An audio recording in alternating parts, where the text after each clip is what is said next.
Hello, my name is Jeff Taylor. I'm a community representative for the AIDS Malignancy Consortium, and I'm here today with Dr. Joel Palefsky, who's a professor of medicine at University of California, San Francisco, and is the chair of the Human Papilloma Virus Working Group. So welcome. Thank you, Jeff.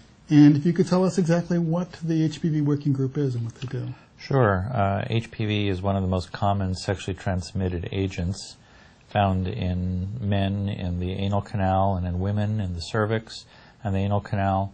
And it's the cause of a problem called cervical cancer or vulvar cancer, and in men, anal cancer, as well as in some women.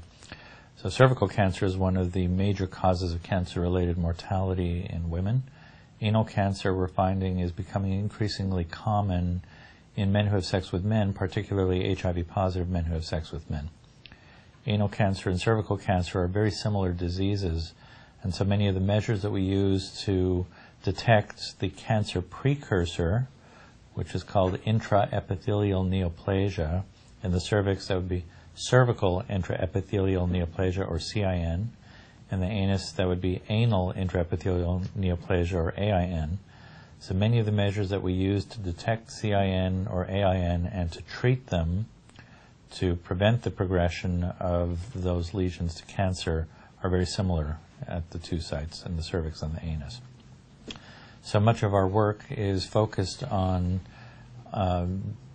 developing better treatments for people who have the most severe form of AIN, called high-grade AIN, that's considered to be the anal cancer precursor.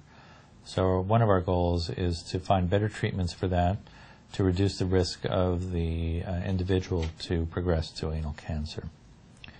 In addition to that, we're very interested in the science behind how the virus causes these diseases, both in the cervix and the anus. And some of our protocols have a number of scientific studies attached that will help us not only understand the biology, but also perhaps help us determine who's at highest risk of progressing to cancer, and also hopefully paint the way to newer forms of therapy that are less toxic and easier to take. That sounds fascinating. Could you perhaps detail a couple of representative studies that you've done or currently have enrolling? Sure.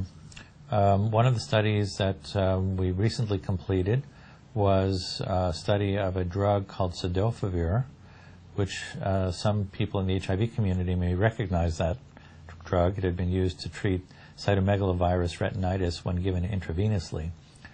A number of years ago, a doctor in Belgium had shown that when you take the cidofovir and you put it into a cream, it can be effective in some people against genital warts.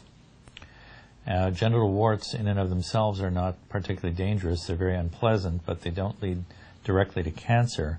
But we decided to do a study of topical cidofovir, where we put it on a cream, in our patients with genital warts to see if cidofovir might be helpful against genital warts in HIV-positive men and women, with the idea being that if it worked and it was safe, then we might be also able to use this drug internally in the anal canal to see if it might be a useful cream to treat high-grade AIN.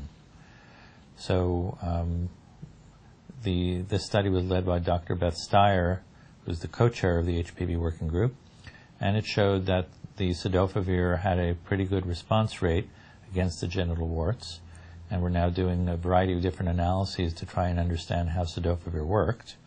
And our next step is to design a study to either give the patient cidofovir in pill form, or potentially to apply it inside the anal canal in cream form to see if the drug might be useful against high-grade AIN.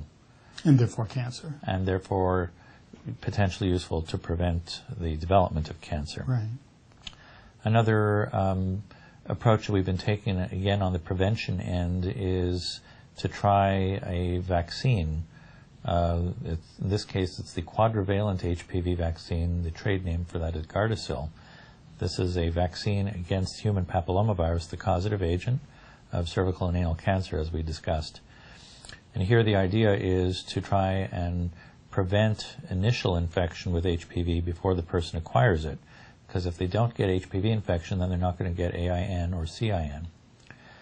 before we can actually determine whether the vaccine is useful, it was important to test it in HIV-positive people to make sure that it was safe. That's always our first priority.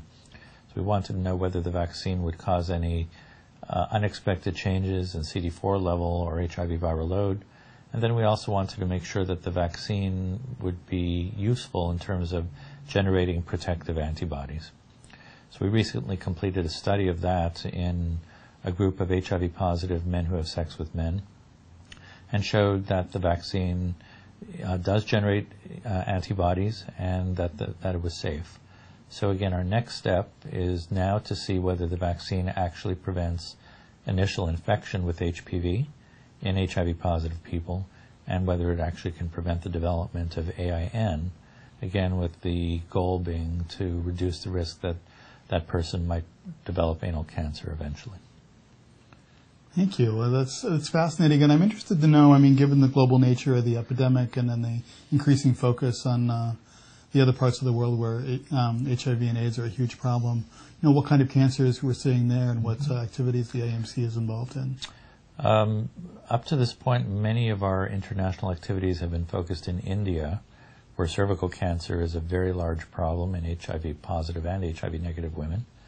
And relatively little is known at this point about how badly affected HIV-positive men who have sex with men in India are with respect to genital and anal HPV infection and related cancers. So one of our studies that was completed recently was a study of Indian HIV-positive men who have sex with men in 2 different cities in India to determine whether they are similarly afflicted/affected by HPV on the penis and in the anus compared with similarly aged men who have sex with men here in the United States. And our very early analyses suggest that, in fact, they are very similar with respect to their risk of HPV infection. So our next step is to train Indian clinicians in some of the same diagnostic techniques that we just discussed to diagnose AIN and warts and intraepithelial neoplasia on the penis to determine their risk of precancerous disease. And then the next step after that would be to implement some of those treatment trials to see if we can prevent cancer in that population.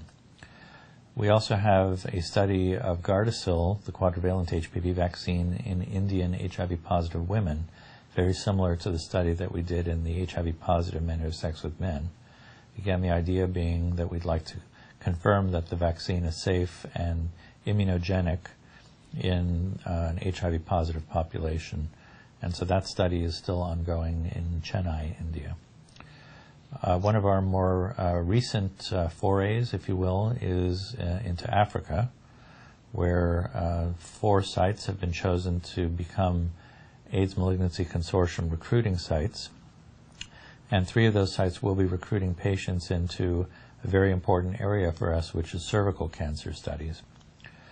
And the goal here is to test some of the methods that we use to treat women here in the United States, specifically chemotherapy with cisplatin along with radiation therapy in a population of HIV-positive women to make sure that it is safe, particularly when they're on concurrent medications for HIV that could render a combination potentially toxic. So the study will specifically focus on treatment of cervical cancer in women on antiretroviral therapy, make sure that the regimens that we're interested in are safe and relatively non-toxic. The goal being that we would like to improve the standard of care for women who have cervical cancer. This is a bit different from some of the studies we've been talking about up to now, which have been focused primarily on prevention of cancer. There's a huge hole in our knowledge regarding the optimal care for people who have already developed cancer. And that's one of the unique contributions that the AIDS Malignancy Consortium can make, along with our fairly unique contributions to the field of AIN and anal cancer. Great. Well, that sounds fascinating. It's certainly a huge unmet need. So yes, indeed. Look forward to seeing the results of those trials. Well, thank you very much. We appreciate your time. My pleasure. Look forward to hearing more from the group.